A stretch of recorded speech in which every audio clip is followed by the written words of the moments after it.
to the debt machine known as the monetary system, hence creating the monetary market paradigm which defines the global economy today. There is one consequence that runs through the entire machine: inequality. Whether it is the market system which creates a natural gravitation towards monopoly and power consolidation, while also generating pockets of wealthy industries that tower over others regardless of utility, such as the fact that top hedge fund managers on Wall Street now take home over $300 million a year for contributing literally nothing, while a scientist looking for a cure for a disease trying to help humanity might make $60,000 a year if they're lucky. Or whether it is the monetary system, which has class division built right into its structure. For example, if I have $1 million to spare and I put it into a CD at 4% interest, I will make $40,000 a year. No social contribution, no nothing. However, if I'm a lower class person and have to take loans to buy my car or home, I am paying in interest, which, in abstraction, is going to pay that millionaire with the 4% CD. This stealing from the poor to pay the rich is a foundational, built-in aspect of the monetary system, and it could be labeled structural classism. Of course, historically, social stratification has always been deemed unfair, but obviously accepted overall as now 1% of the population owns 40% of the planet's wealth. But, material fairness aside, there is something else going on underneath the surface of inequality, causing an incredible deterioration in public health as a whole. Well, I think people are often puzzled by the contrast between the material success of our societies, unprecedented levels of wealth, and the many social failings. I mean, if you look at the rates of drug abuse or violence or self-harm amongst kids or mental illness, there's clearly something going deeply wrong with our societies. What the data that I've been describing does is simply shows that intuition that people have had for hundreds of years, that inequality is divisive and socially corrosive, that intuition is truer than I think we ever imagined. There are very powerful psychological and social effects of inequality, more to do, I suppose, with feelings of superiority and inferiority, that kind of division, and maybe going with the sort of respect, disrespect, people feeling looked down on at the bottom, which, by the way, is why violence is more common in more unequal societies. It's the trigger to violence is so often people feeling looked down on and disrespected. If there is one principle I can emphasize that is the most important principle underlying the prevention of violence, it would be equality. The single most significant factor that affects the rate of violence is the degree of equality versus the degree of inequality in that society. So what one's looking at is a sort of general social dysfunction. It's not just one or two things that go wrong as inequality increases. It seems to be everything, whether we're talking about crime or health or mental illness or whatever. One of the really disturbing findings out in public health there is never ever make the mistake of being poor or being born poor. Your health pays for it in endless sorts of ways, something known as the health socioeconomic gradient. As you move down from the highest strata in society in terms of socioeconomic status, every step down, health gets worse for umpteen different diseases. Life expectancy gets worse, infant mortality rate, everything you could look at. So a huge issue has been, why is it that this gradient exists? Totally simple, obvious answer, which is if you are chronically sick, you're not going to be very productive, so health causes drive socioeconomic differences. Not that in the slightest. On the very simple level that you could look at socioeconomic status of a 10-year-old, and that's going to predict something about their health decades later. So that's the direction of causality. Next one, what's it about? Oh, it's perfectly obvious. Poor people can't afford to go to the doctor. It's healthcare access. It's got nothing to do with that, because you see these same gradients in countries with universal healthcare, socialized medicine. Okay, next simple explanation. Oh, on the average, the poorer you are, the more likely you are to smoke, to drink, to all sorts of lifestyle risk factor stuff. Yeah, those contribute, but careful studies have shown that explains maybe about a third of the variability. So what's left? And what's left is having a ton to do with the stress of poverty. So the poorer you are, starting off being, the person who's $1 income behind Bill Gates, the poorer you are in this country, on the average, the worse your health is. This tells us something really important. The health connection with poverty, it's not about being poor, it's about feeling poor.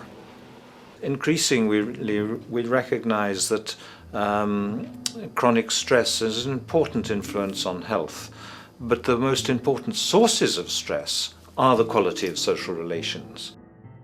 And if there is anything that lowers the quality of social relations, it is the socioeconomic stratification of society. What science has now shown is that regardless of material wealth, the stress of simply living in a stratified society leads to a vast spectrum of public health problems. And the greater the inequality, the worse they become. Life expectancy, longer in more equal countries. Drug abuse, less in more equal countries. Mental illness, less in more equal countries. Social capital, meaning the ability of people to trust each other, naturally greater in more equal countries. Educational scores, higher in more equal countries. Homicide rates, less in more equal countries. Crime and rates of imprisonment, less in more equal countries. It goes on and on. Infant mortality, obesity, teen birth rate, less in more equal countries. And perhaps most interesting, innovation, greater in more equal countries, which challenges the age-old notion that a competitive, stratified society is somehow more creative and inventive. Moreover, a study done in the UK called the Whitehall Study confirmed that there is a social distribution of disease as you go from the top of the socioeconomic ladder to the bottom. For example, it was found that the lowest rungs of the hierarchy had a 4-fold increase of heart disease-based mortality compared to the highest rungs. And this pattern exists irrespective of access to health care. Hence, the worse a person's relative financial status, the worse their health is going to be on average. This phenomenon is rooted in what could be termed psychosocial stress, and it is at the foundation of the greatest social distortions plaguing our society today. Its cause? The monetary market system. Make no mistake, the greatest destroyer of ecology, the greatest source of waste and depletion and pollution, the greatest purveyor of violence, war, crime, poverty, animal abuse, and inhumanity, the greatest generator of social and personal neuroses, mental disorders, depression, anxiety, not to mention the greatest source of social paralysis, stopping us from moving into new methodologies for personal health, global sustainability, and progress on this planet, is not some corrupt government or legislation, not some rogue corporation or banking cartel, not some flaw of human nature, and not some secret hidden cabal that controls the world. It is, in fact, the socio-economic system itself at its very foundation.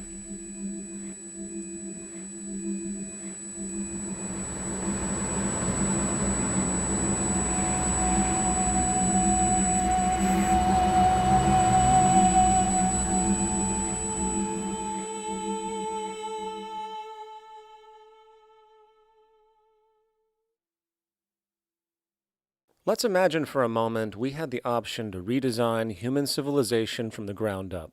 What if, hypothetically speaking, we discovered an exact replica of the planet Earth, and the only difference between this new planet and our current one is that human evolution had not occurred.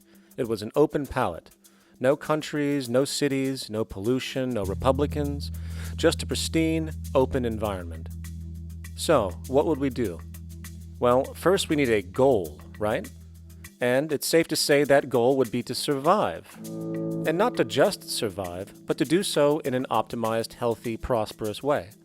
Most people indeed desire to live, and they would prefer to do so without suffering. Therefore, the basis of this civilization needs to be as supportive and hence sustainable for human life as possible, taking into account the material needs of all the world's people while trying to remove anything that could hurt us in the long run. That goal of, say, maximum sustainability understood, the next question regards our method. What kind of approach do we take? Well, let's see. Last I checked, politics was the method of social operation on Earth. So what do the doctrines of the Republicans, liberals, conservatives, or socialists have to say about societal design? Not a damn thing. Okay, then what about religion? Surely the great creator had to have left some blueprint somewhere. No, nothing I can find. Okay then, so what's left? It appears something called science. Science is unique in that its methods demand not only that the ideas proposed be tested and replicated, but everything science comes up with is also inherently falsifiable. In other words, unlike religion and politics, science has no ego, and everything it suggests accepts the possibility of being proven wrong eventually. It holds on to nothing and evolves constantly. Well, that sounds natural enough to me. So then, based on the current state of scientific knowledge in the early 21st century, along with our goal of maximum sustainability for the human population, how do we begin the actual process of construction? Well, the first question to ask, what do we need to survive? The answer, of course, are planetary resources. Whether it is the water we drink, the energy we use, the raw materials we utilize to create tools and shelter, the planet hosts an inventory of resources, many of which are demanded for our survival. So, given that reality, it then becomes critical to figure out what we have and where it is. This means we need to conduct a survey. We simply locate and identify every physical resource on the planet we can, along with the amount available at each location, from the deposits of copper to the most potent locations for wind farms to produce energy, to the natural freshwater springs, to an assessment of the amount of fish in the ocean, to the most prime arable land for food cultivation, etc. But since we humans are going to be consuming these resources over time, we then realize that not only do we need to locate and identify, we also need to track. We need to make sure we don't run out of any of this stuff. That would be bad. And this means not only tracking our rates of use, but the rates of earthly regeneration as well, such as how long it takes for, say, a tree to grow or a spring to replenish. This is called dynamic equilibrium.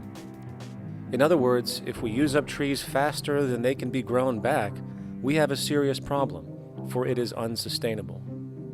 So then, how do we track this inventory, especially when we recognize that all of this stuff is scattered everywhere? We have large mineral mines in what we call Africa, energy concentrations in the Middle East, huge tidal power possibilities on the Atlantic coast of North America, the largest supply of freshwater in Brazil, etc. Well, once again, good old science has a suggestion. It's called systems theory.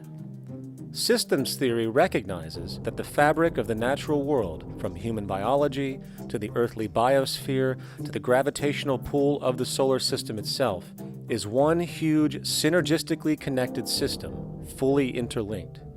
Just as human cells connect to form our organs, and the organs connect to form our bodies, and since our bodies cannot live without the earthly resources of food, air, and water, we are intrinsically connected to the earth, and so on. So, as nature suggests, we take all of this inventory and tracking data and create a system to manage it. A global resource management system, in fact, to account for every relevant resource on the planet. There is simply no logical alternative if our goal as a species is survival in the long run. We have to keep track as a whole. That understood, we can now consider production. How do we use all this stuff? What will our process of production be, and what do we need to consider to make sure it is as optimized as possible to maximize our sustainability? Well, the first thing that jumps right out at us is the fact that we need to constantly try and preserve. The planet's resources are essentially finite, so it is important that we be strategic. Strategic preservation is key. The second thing we recognize is that some resources are really not as good as others in their performance. In fact, some of this stuff, when put into use, has a terrible effect on the environment, which invariably hinders our own health. For example, oil and fossil fuels, no matter how you cut it, release some pretty destructive agents into the environment. Therefore, it is critical we do our best to use such things only when we really have to, if at all. Fortunately for us, we see a ton of solar, wind, tidal, wave, heat differential, and geothermal possibilities for energy production, so we can strategize objectively about what we use and where to avoid what could be called negative retroactions, or anything that results from production or use that damages the environment and hence ourselves. We will call this strategic safety to couple in with our strategic preservation. But production strategies do not stop there.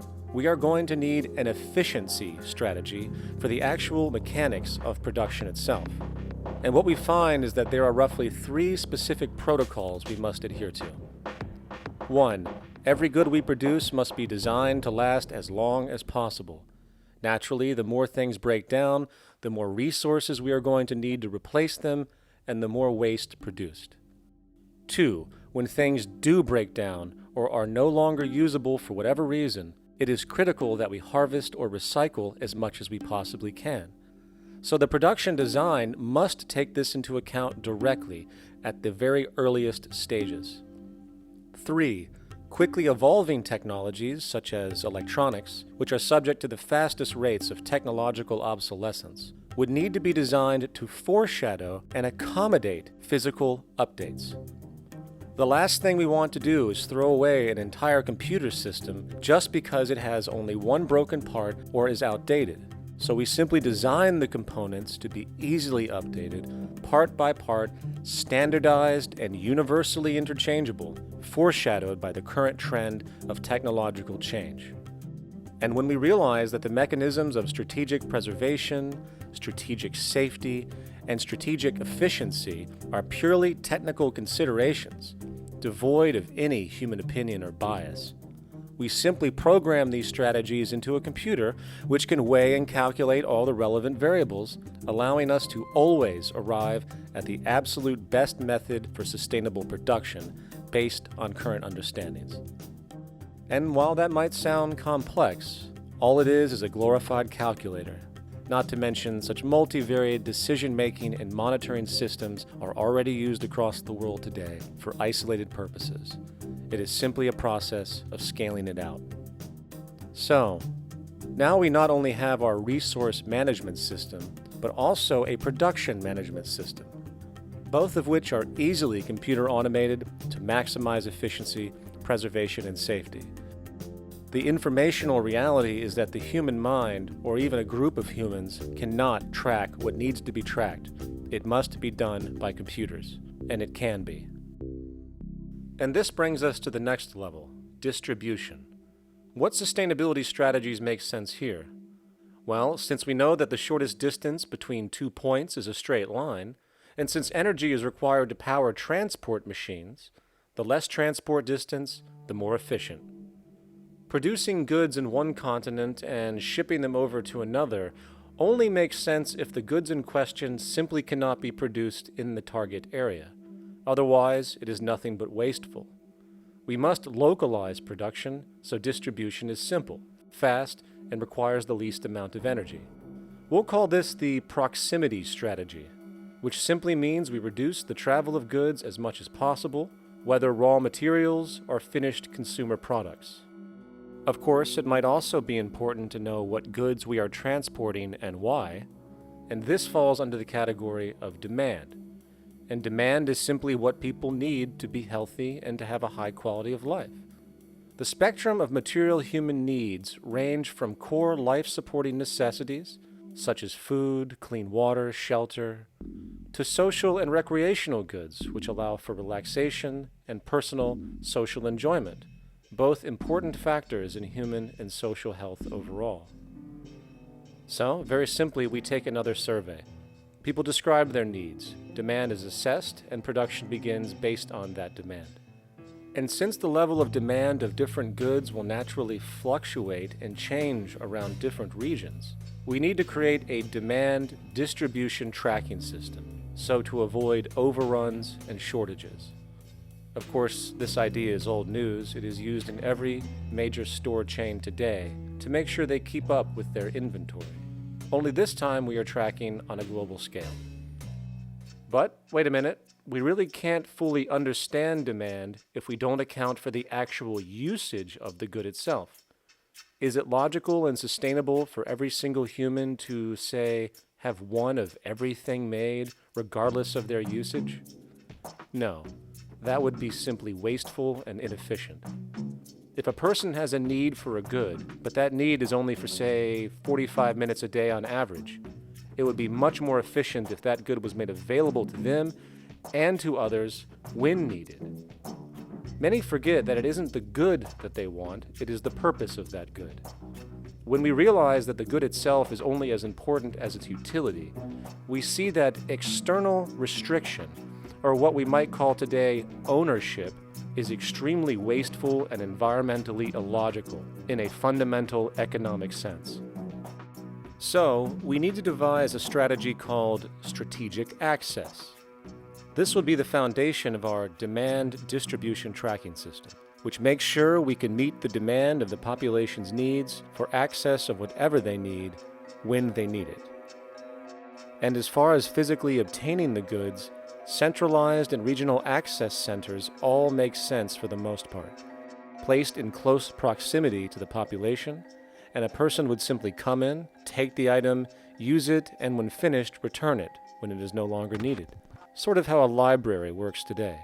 In fact, these centers could not only exist in the community in the way we see local stores today, but specialized access centers would exist in specific areas where often certain goods are utilized, saving more energy with less repeat transport. And once this demand tracking system is in order, it is tied into our production management system, and of course into our resource management system, hence creating a unified, dynamically updating global economic management machine that simply makes sure we remain sustainable, starting with securing the integrity of our finite resources, moving to make sure we only create the best, most strategic goods possible, while distributing everything in the most intelligent and efficient way. And the unique result of this preservation-based approach, which is intuitively counter to many, is that this logical, ground-up, empirical process of preservation and efficiency, which can only define true human sustainability on this planet, would likely enable something never before seen in human history. Access abundance, not just for a percentage of the global population, but the entire civilization. This economic model, as was just generalized, this responsible systems approach to total Earth resource management and processes, designed again to do nothing less than take care of humanity as a whole in the most efficient and sustainable way, could be termed a resource-based economy. The idea was defined in the 1970s by structural engineer Jacques Fresco. He understood back then that society was on a collision course with nature and itself, unsustainable on every level. And if things didn't change, we would destroy ourselves one way or another. Are all these things you're saying, Jacques, could they be built with what we know today, or are some of these things, are you guessing based on what we know today? No. All of these things can be built with what we know today. It would take 10 years to change the surface of the Earth, to rebuild the world into a second Garden of Eden. The choice lies with you. The stupidity of a nuclear arms race, the development of weapons, trying to solve your problems politically by electing this political party or that political party, that all politics is immersed in corruption. Let me say it again. Communism, socialism, fascism, the Democrats, the liberals, we want to absorb human beings. All organizations that believe in a better life for man, there are no Negro problems or Polish problems or Jewish problems or Greek problems or women's problems. They're human problems. I'm not afraid of anybody. I don't work for anyone. No one can discharge me. I have no boss.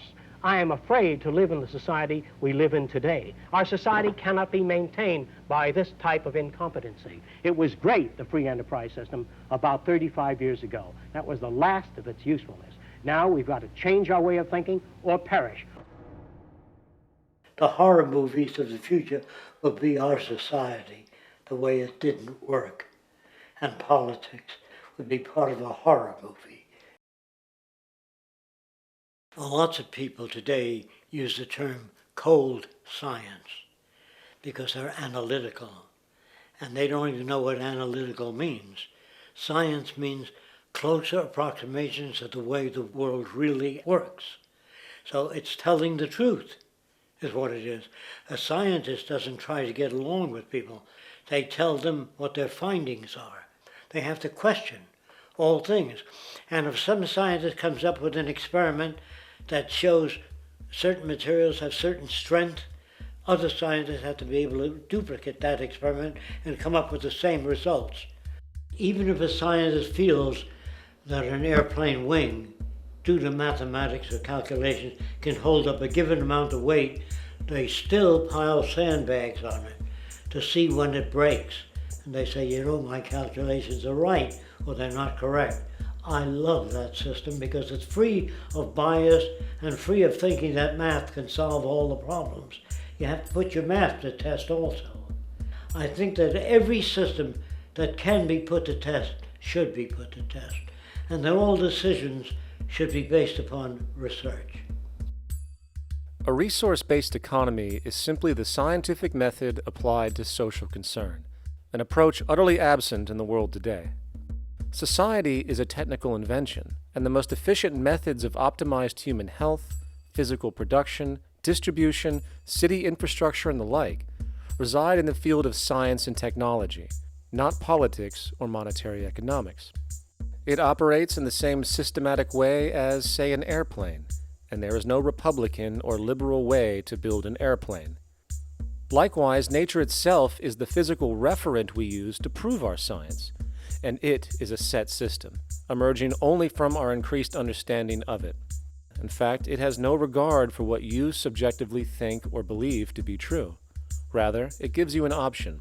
You can learn and fall in line with its natural laws and conduct yourself accordingly, invariably creating good health and sustainability, or you can go against the current to no avail. It doesn't matter how much you believe you can just stand up right now and walk on the wall next to you. The law of gravity will not allow it. If you do not eat, you will die. If you are not touched as an infant, you will die. As harsh as it may sound, nature is a dictatorship, and we can either listen to it and come in harmony with it, or suffer the inevitable adverse consequences. So, a resource-based economy is nothing more than a set of proven, life-supporting understandings where all decisions are based upon optimized human and environmental sustainability. It takes into account the empirical life ground, which every human being shares as a need, regardless, again, of their political or religious philosophy. There is no cultural relativism to this approach. It isn't a matter of opinion. Human needs are human needs, and having access to the necessities of life, such as clean air, nutritious food, and clean water, along with a positively reinforcing, stable, nurturing, and non-violent environment, is demanded for our mental and physical health, our evolutionary fitness, and hence the species' survival itself. A resource-based economy would be based upon available resources. You can't just bring a lot of people to an island or build a city of 50,000 people without having access to the necessities of life. So when I use the term a comprehensive systems approach, I'm talking about doing an inventory of the area first and determining what that area can supply, not just architectural approach, not just design approach, but design must be based on all of the requirements to enhance human life. And that's what I mean by an integrated way of thinking. Food, clothing, shelter, warmth, love, all those things are necessary. If you deprive people of any of them, you have a lesser human being, less capable of functioning. As previously outlined, a resource-based economy's ground-up, global, systems approach to extraction, production, and distribution is based upon a set of true economic mechanisms, or strategies, which guarantee efficiency and sustainability in every area of the economy. So, continuing this train of thought regarding logical design, what is next in our equation? Where does all this materialize? Cities. The advent of the city is a defining feature of modern civilization. Its role is to enable efficient access to the necessities of life, along with increased social support and community interaction. So how would we go about designing an ideal city? What shape should we make it? Square? Trapezoid? Well, given we're going to be moving around the thing, we might as well make it as equidistant as possible for ease, hence the circle. What should the city contain? Well, naturally we need a residential area, a goods production area, a power generation area, an agricultural area. But we also need nurturing as human beings, hence culture, nature, recreation, and education. So let's include a nice open park, an entertainment events area for cultural purposes and socializing, and educational and research facilities. And since we're working with a circle, it seems rational to place these functions in belts based on the amount of land required for each goal, along with ease of access. Very good. Now, let's get down to specifics. First, we need to consider the core infrastructure, or intestines, of the city organism. These would be the water, good, waste, and energy transport channels. Just as we have water and sewage systems under our cities today, we would extend this channeling concept to integrate waste recycling and delivery itself. No more mailmen or garbage men. It is built right in. We could even use automated pneumatic tubes and similar technologies. Same goes for transport. It needs to be integrated and strategically designed to reduce or even remove the need for wasteful, independent automobiles. Electric trams, conveyors, transveyors, and maglevs, which can take you virtually anywhere in the city, even up and down, along with connecting you to other cities as well. And of course, in the event an automobile is required, it is automated by satellite for safety and integrity. In fact, this automation technology is in working order right now.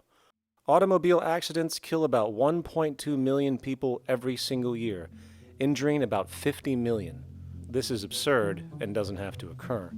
Between efficient city design and automated driverless cars, this death toll can be virtually eliminated. Agriculture. Today, through our haphazard, cost-cutting industrial methods, using pesticides, excessive fertilizers, and other means, we have successfully destroyed much of the arable land on this planet, not to mention also extensively poisoning our bodies. In fact, industrial and agricultural chemical toxins now show up in virtually every human being tested, including infants. Fortunately, there is a glaring alternative: the soilless mediums of hydroponics and aeroponics, which also reduce nutrient and water requirements by up to 75% of our current usage. Food can now be organically grown on an industrial scale in enclosed vertical farms, such as in 50-story 1-acre plots, virtually eliminating the need for pesticides and hydrocarbons in general. This is the future of industrial food cultivation: efficient, clean, and abundant. So, such advanced systems would be, in part, what comprise our agricultural belt, producing all the food required for the entire city's population, with no need to import anything from the outside, saving time, waste, and energy. And speaking of energy, the energy belt would work in a systems approach to extract electricity from our abundant renewable mediums, specifically wind, solar, geothermal, and heat differentials, and if near water potentials, tidal and wave power. To avoid intermittency and make sure a positive net energy return occurs, these mediums would operate in an integrated system, powering each other when needed, while storing excessive energy to large supercapacitors under the ground, so nothing can go to waste. And not only does the city power itself, particular structures will also power independently and generate electricity through photovoltaic paints, structural pressure transducers, the thermocouple effect, and other current but underutilized technologies. But of course, this begs the question, how does this technology and goods in general get created in the first place? This brings us to production. The industrial belt, apart from having hospitals and the like, would be the hub of factory production.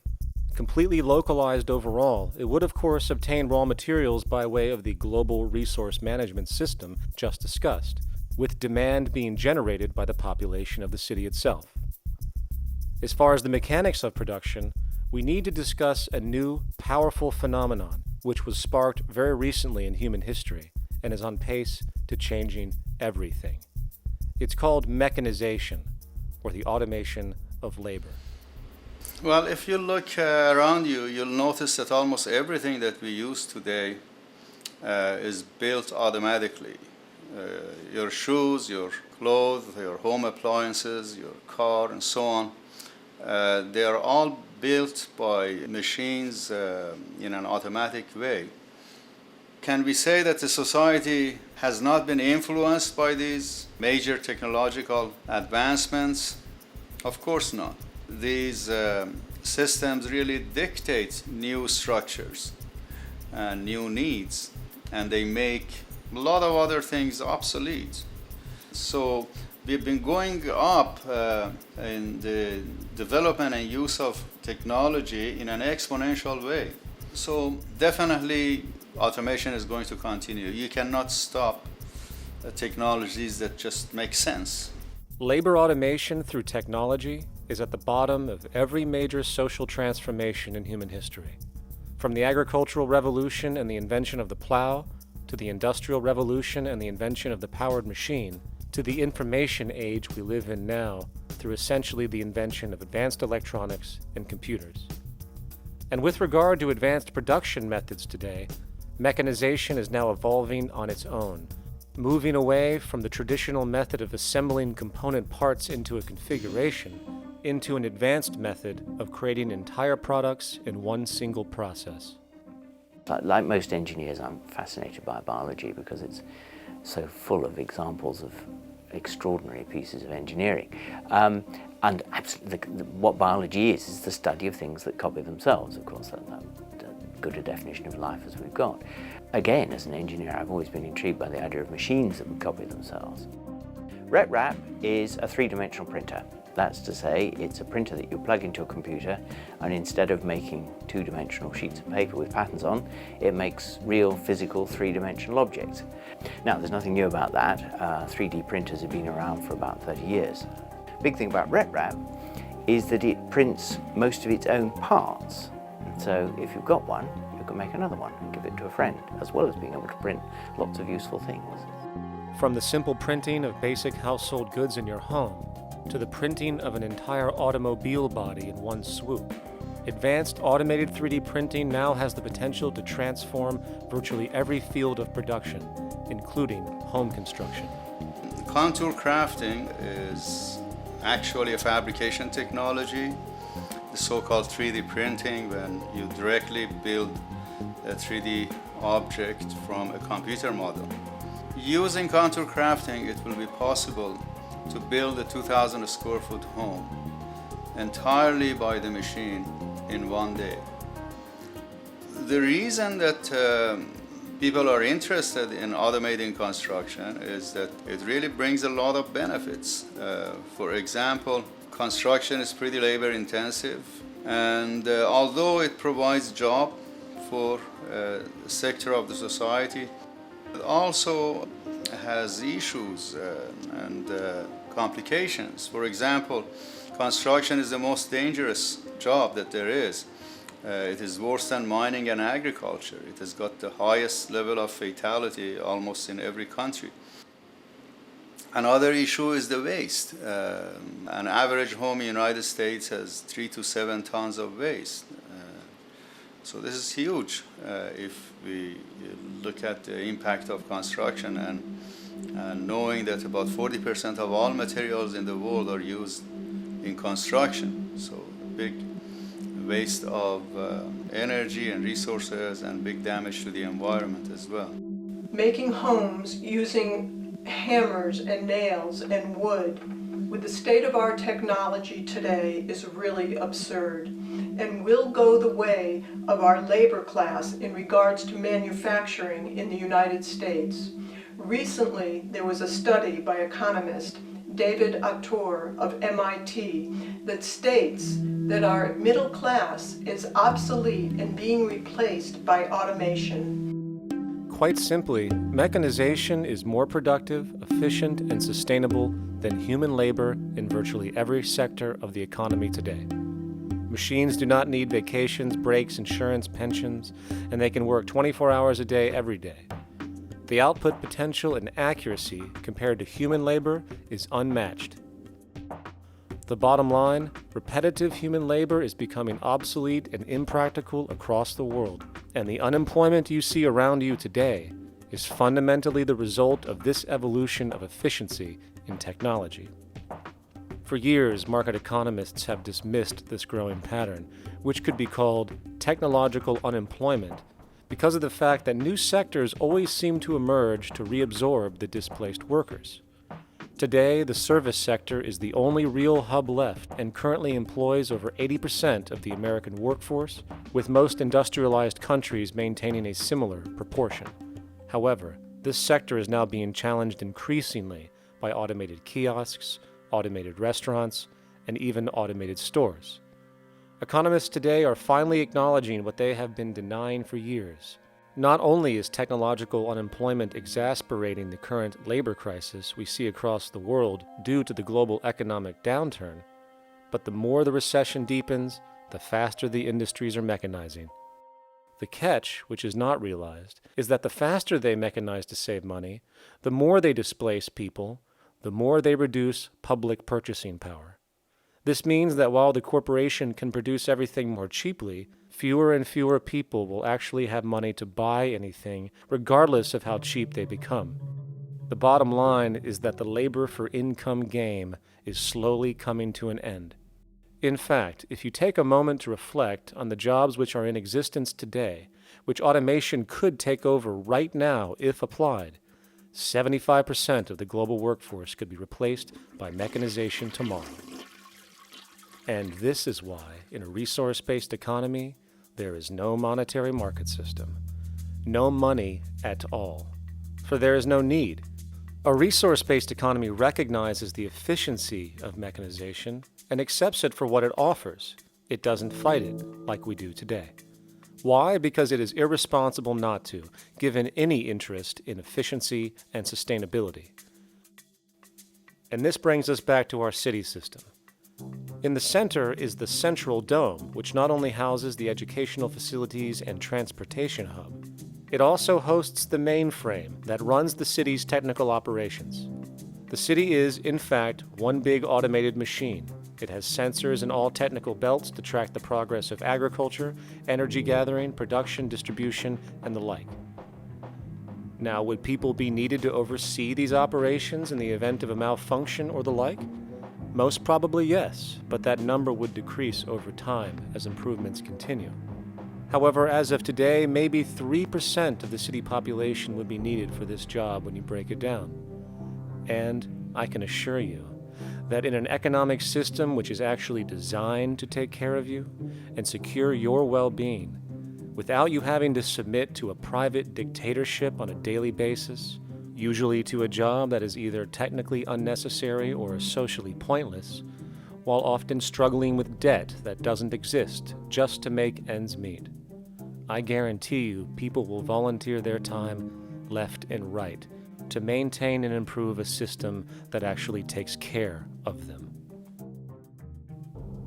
And coupled with this issue of incentive comes the common assumption that if there isn't some external pressure for one to work for a living, people will just sit around, do nothing, and turn into fat, lazy blobs. This is nonsense. The labor system we have today is in fact the generator of laziness, not a resolver of it. If you think back to when you were a child, full of life, interested in new things to understand, likely creating and exploring, but as time went on, the system pushed you into the focus of figuring out how to make money. And from early education to study at a university, you are narrowed, only to emerge as a creature which serves as a cog in a wheel in a model that sends all the fruits to the upper 1%. Scientific studies have now shown that people are, in fact, not motivated by monetary reward when it comes to ingenuity and creation. The creation itself is the reward. Money, in fact, appears only to serve as an incentive for repetitive, mundane actions, a role we have just now shown can be replaced by machine. So when it comes to innovation, the actual use of the human mind, the monetary incentive has proven to be a hindrance, interfering and detracting from creative thought. And this might explain why Nikola Tesla, the Wright brothers, and other inventors who contributed massively to our current world never showed a monetary incentive to do so. Money is, in fact, a false incentive and causes 100 times more distortion than it does contribution. Good morning, class. Please settle down. The first thing I would like to do is go around the room and ask what everyone would like to be when they grow up. Who would like to go first? Okay, how about you, Sarah? When I grow up, I want to work at McDonald's like my mom. Oh, family tradition, eh? How about you, Linda? When I grow up, I'm going to be a prostitute on the streets of New York City. Oh, glamour girl, huh? Very ambitious. How about you, Tommy? When I grow up, I'm going to be a rich, elitist businessman who works on Wall Street and profits off of the collapse of foreign economies. Enterprising, and great to see some multicultural interest. As stated before, a resource-based economy applies the scientific method to social concern, and this isn't limited to simply technical efficiency. It also has the consideration of human and social well-being directly and what comprises it.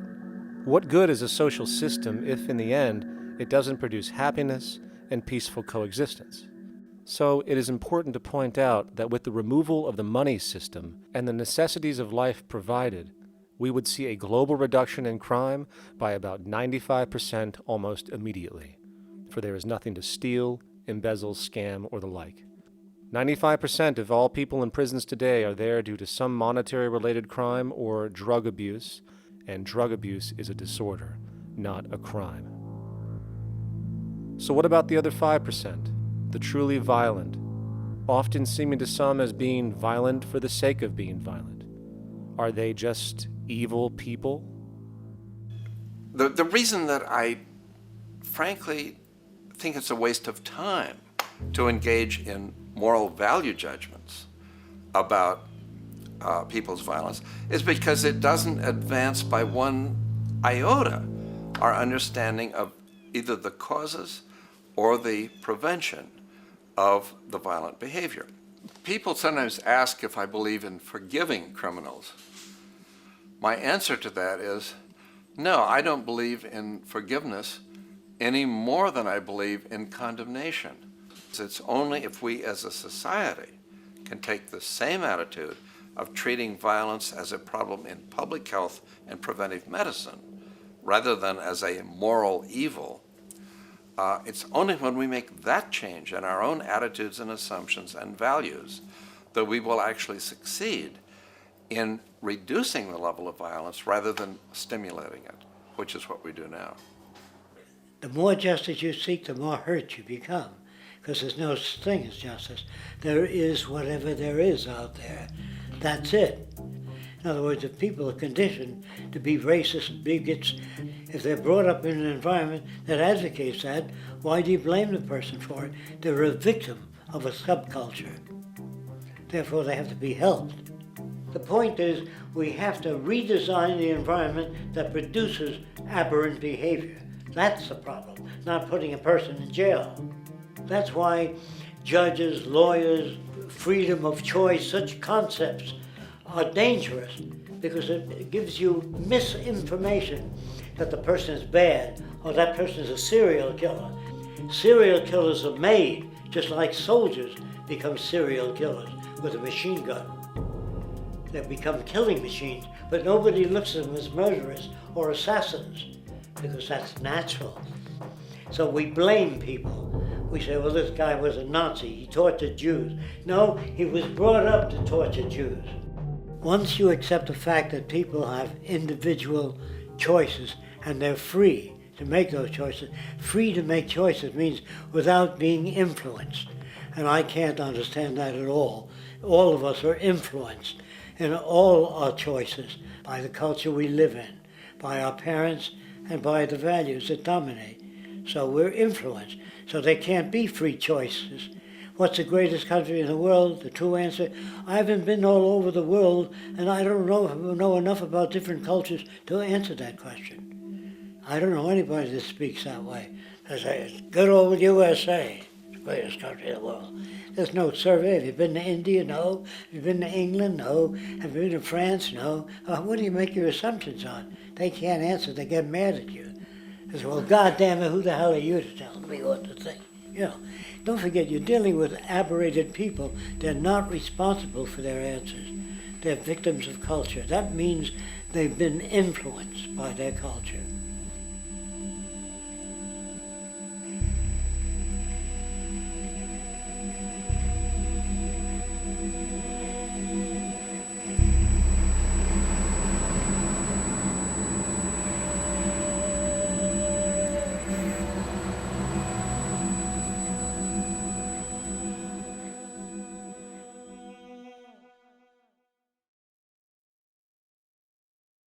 When we consider a resource-based economy, there are often a number of arguments that tend to come up with regard to the efficiency. Now hold on just a minute. Yes? I know what this is. This is called Marxism, buddy. Stalin killed 800 billion people because of ideas like this. My father died in the gulag. Hold on.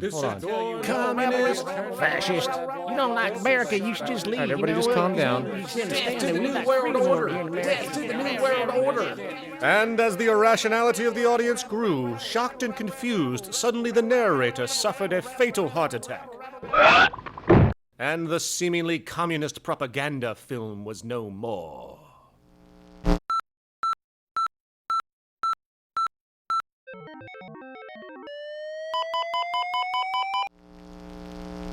You know, I've said that sort of thing to people in think tank type of situations, and you know, these Club of Rome types and so forth. Marxist. What Marxist? Where did that come from? You know, they got this icon they hold on to as their holy grail, and it's such an easy one. You know, people ask if I'm a socialist or a communist or a capitalist, and I say I'm none of the above. And why do you think that those are the only options? All of those political constructs were created by writers who assumed that we lived on a planet of infinite resources. Not a one of those political philosophies even contemplates that there might be a shortage of anything. I believe that communism, socialism, free enterprise, fascism are part of social evolution, that you can't take a giant step from one culture to another, but they're in-between systems. Before there's any ism, we've got a life ground, and the life ground is, as I just described most easily, it's all the conditions required to take your next breath, and that involves the air you breathe, the water you get, the safety you have, the education you can access, all these things that we share and use and that no life in any culture can do without. So we've got to reset down to the life ground, and the life ground is no longer any ism. It's life value analysis. It's simply a matter of historical fact that the dominant intellectual culture of any particular society reflects the interests of the dominant group in that society. In a slave-owning society, the beliefs about human beings and human rights and so on will reflect the needs of the slave owners. In a society which again is based on the power of certain people to control and profit from the lives and work of millions of others, the dominant intellectual culture will reflect the needs of the dominant group. And so that if you look across the board, the ideas that pervade psychology and sociology and history and political economy and political science fundamentally reflect certain elite interests And the academics who question that too much tend to get shunted to the side or to be seen as sort of radicals. The dominant values of a culture tend to support and perpetuate what is rewarded by that culture. And in a society where success and status is measured by material wealth, not social contribution, it is easy to see why the state of the world is what it is today. We are dealing with a values system disorder, completely denatured, where the priority of personal and social health have become secondary to the detrimental notions of artificial wealth and limitless growth. And like a virus, this disorder now permeates every facet of government, news media, entertainment, and even academia. And built into its structure are mechanisms of protection from anything that might interfere. Disciples of the monetary market religion, the self-appointed guardians of the status quo, constantly seek out ways to avoid any form of thought which might interfere with their beliefs, the most common of which are projected dualities. If you are not a Republican, you must be a Democrat. If you are not a Christian, you might be a Satanist. And if you feel society can be greatly improved to consider perhaps, taking care of everyone, you're just a utopianist. And the most insidious of them all, if you are not for the free market, you must be against freedom itself. I'm a believer in freedom. Every time you hear the word freedom being said anywhere or government interference said anywhere, it means, decoded, blocking maximization of turning money into more money for private money possessors. That's it. Every other thing they'll say, oh, we need more commodities for people, oh, this is freedom against tyranny and so forth. Every time you see it, you can decode it down to that. And I think you'll find a one-to-one correlation with every time they use it.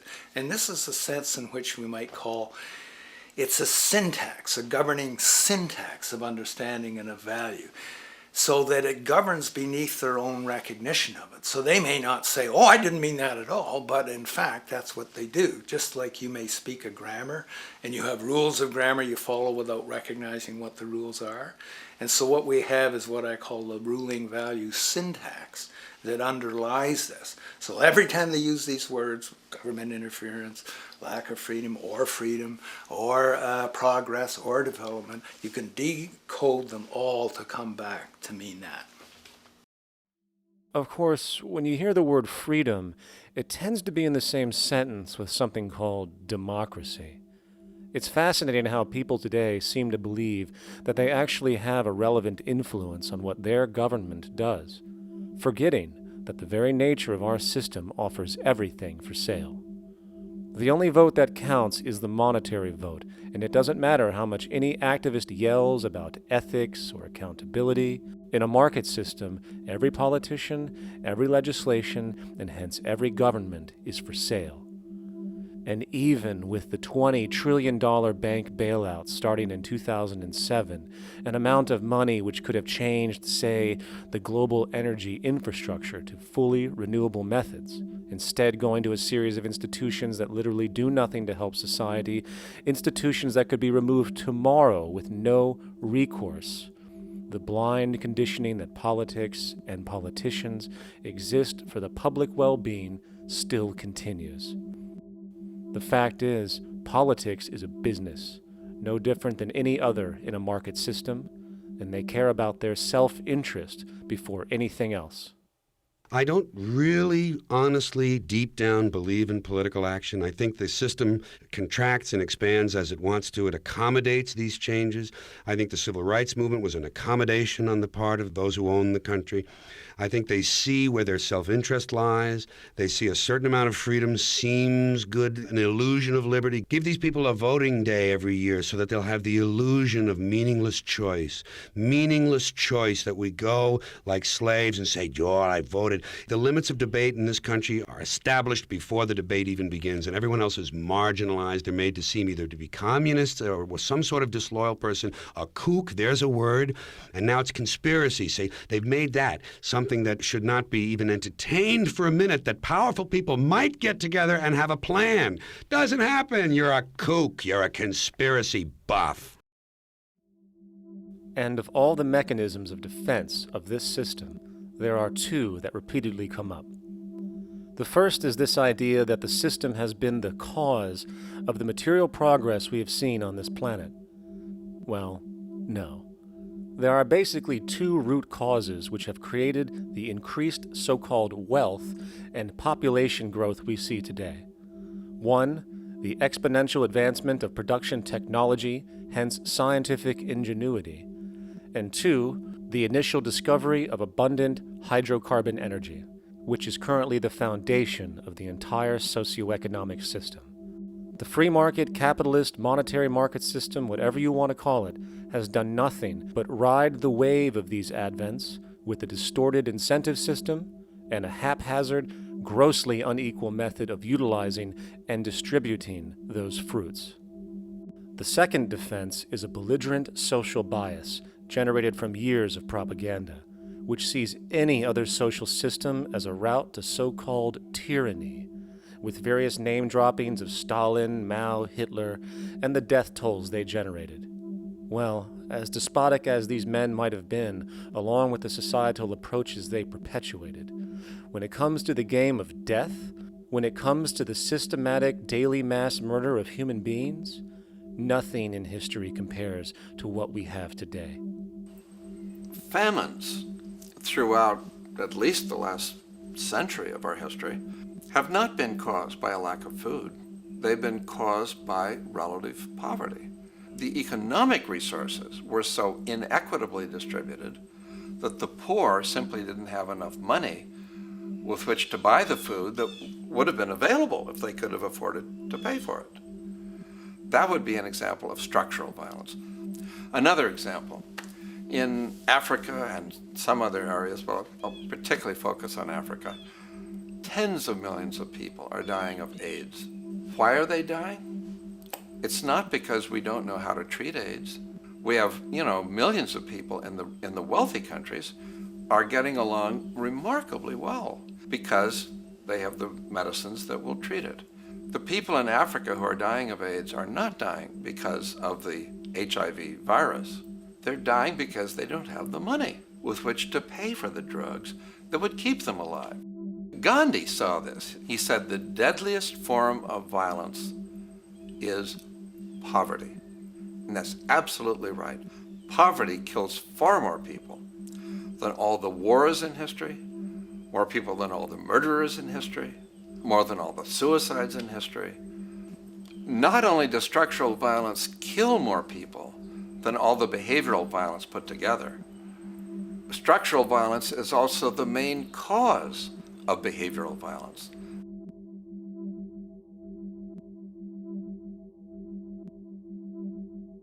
Oil is the foundation of, and that is present throughout the edifice of human civilization. There are 10 calories of hydrocarbon energy, oil and natural gas, in every calorie of food you and I eat in the industrialized world. Fertilizers are made from natural gas. Pesticides are made from oil. You drive oil-powered machines to plant, plow, irrigate, harvest, transport, package. You wrap the food in plastic, that's oil. All plastic is oil. There are 7 gallons of oil in every tire. Oil is everywhere. It's ubiquitous. And it's only because of oil that there are 7 billion people, or almost 7 billion people on this planet right now. The arrival of this cheap, easy energy, which is equivalent, by the way, to billions of slaves working around the clock, changed the world in such a radical way over the last century, and the population has gone up 10 times. But by 2050, oil supply is able to support less than half the present world's population in their present way of life. So the scale of adjustment to live differently is just enormous. The world is now using 6 barrels of oil for every barrel it finds. 5 years ago, it was using 4 barrels of oil for every barrel it finds. A year from now, it's going to be using 8 barrels of oil for every barrel it finds. What's disturbing to me is the lack of any real effort from governments worldwide or industry leaders worldwide to do something different. I mean, we have these sort of attempts to build more wind power and to maybe do something with tide. We've got attempts to make our cars a little bit more efficient. But there's nothing which really looks like a revolution coming along. These are all pretty minor. And that, I think, is pretty frightening. And the governments who are driven by these economists who don't really appreciate what we're talking about are trying to stimulate consumerism to restore past prosperity in the hope that they can restore the past. They're printing yet more money lacking any collateral at all. So if the economy improves and recovers and growth, the famous growth comes back, it'll only be short-lived because within a short period of time, counted in months rather than years, it'll hit the supply barrier again. There'll be another price shock and a deeper recession. So I think we go into a series of vicious circles. So you have the economic growth going up, price spike, everything shuts down, that's where we are now. Then it starts to come up again. But what we have now is this area where there's no more ability to produce cheap energy. We're at the peak. We're on the downslope of oil production. No way you're going to get any more out of the ground any faster, which means that things shut down. The price of oil drops, which it did in early 2009, but then as you have an ersatz so-called recovery, the price of oil starts to come back. It's recently been hovering around $80 a barrel, and what we see is at $80 a barrel now, with the economic and financial collapse, people are having a hard time affording that. World oil production right now is about 86 million barrels a day.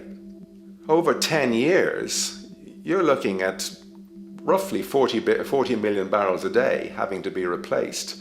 There's nothing around which can come even within 1% of meeting that sort of demand.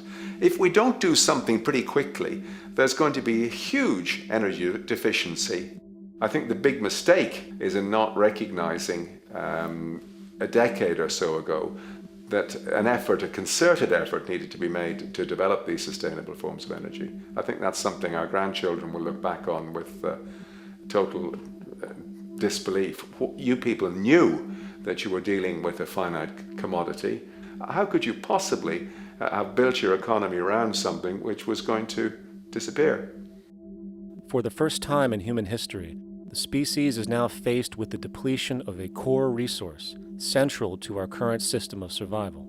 And the punchline of the whole thing is that even with oil becoming more and more scarce, the economic system will still blindly push its cancerous growth model, so people can go out and buy more oil-powered cars to generate GDP and jobs, exacerbating the decline. Are there solutions to replace the edifice of the hydrocarbon economy? Of course. But the path needed to accomplish these changes will not manifest through the market system protocols required, since new solutions can only be implemented through the profit mechanism. People are not investing in renewable energies because there is no money in it in both the long and short term, and the commitment needed to make it happen can only occur at a severe financial loss. Hence, there is no monetary incentive, and in this system, if there's no monetary incentive, things do not happen. And on top of it all, peak oil is just one of many surfacing consequences of the environmental social train wreck gaining speed today. Other declines include freshwater, the very fabric of our existence, which is currently showing shortages for 2.8 billion people, and those shortages are on pace to reach 4 billion by 2030.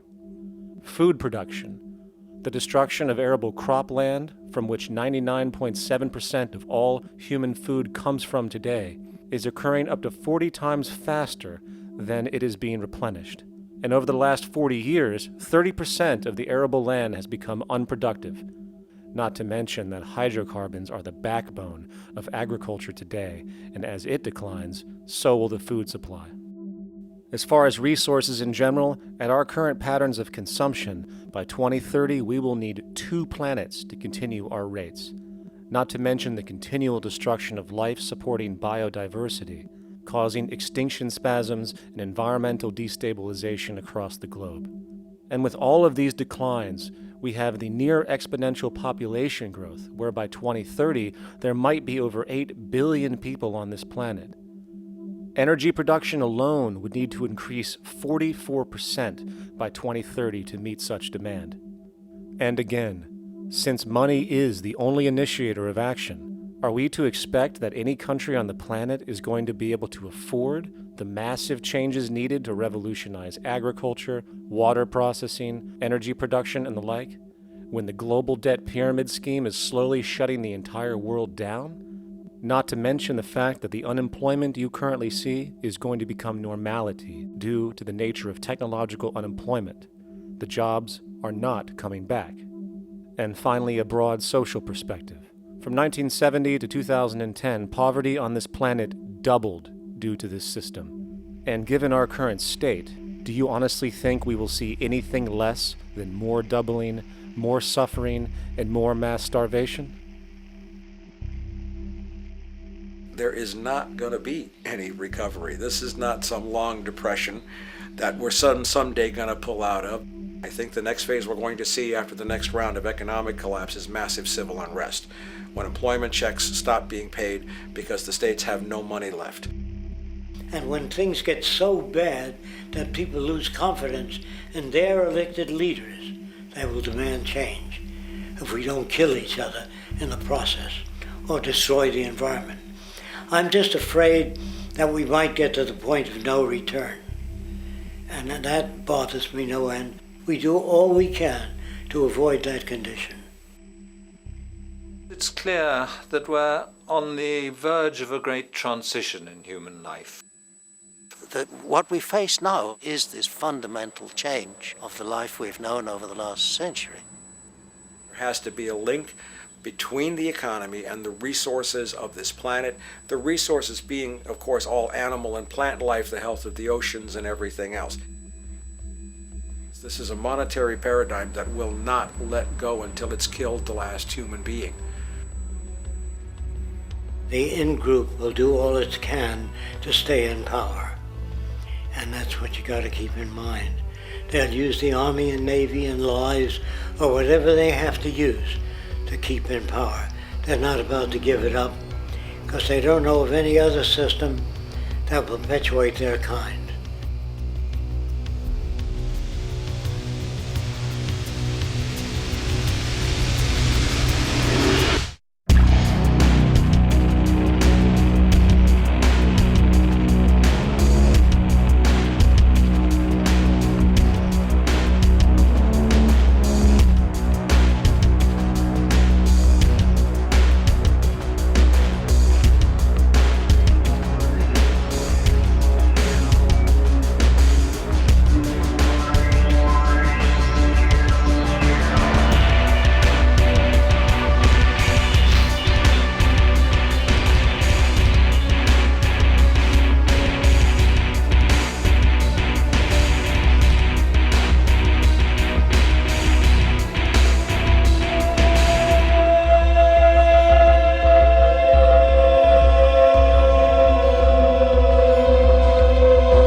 Take a straight and stronger course to the corner of your life.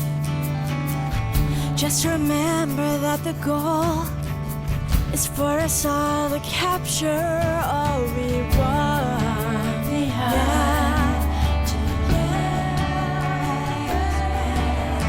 Don't surround yourself with yourself. Move on back to squares. Send an instant karma to me, and I shall live with love and care for yourself. 'Cause it's timeless time and time with your time, and its news is captured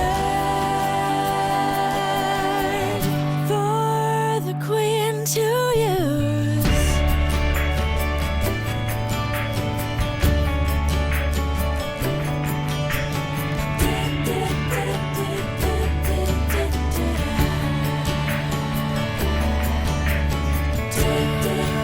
Surround yourself with yourself.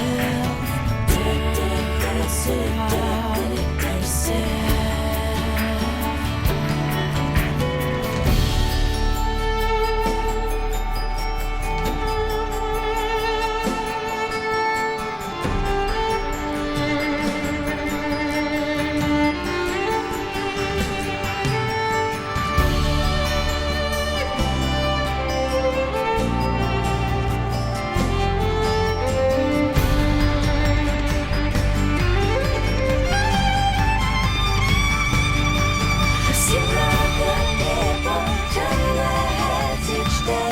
Satisfied, I'm on my way.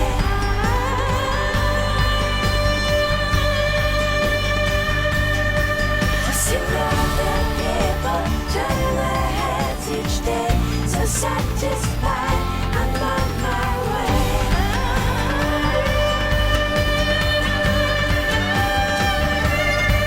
I see other people turn their heads each day. So satisfied.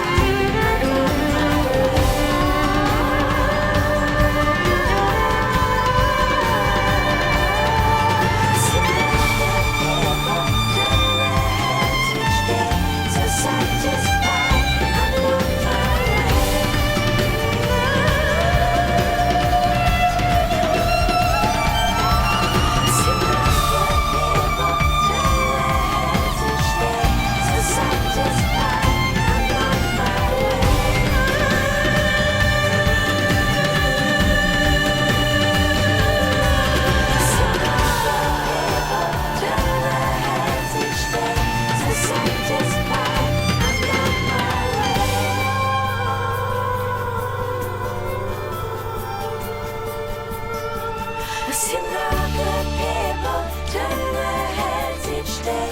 So satisfied, I'm on my way.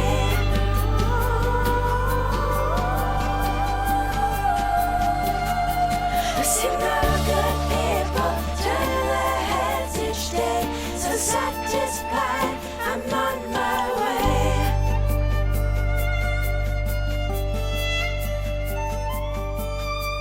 I see other people turn their heads each day. So satisfied, I'm on my way.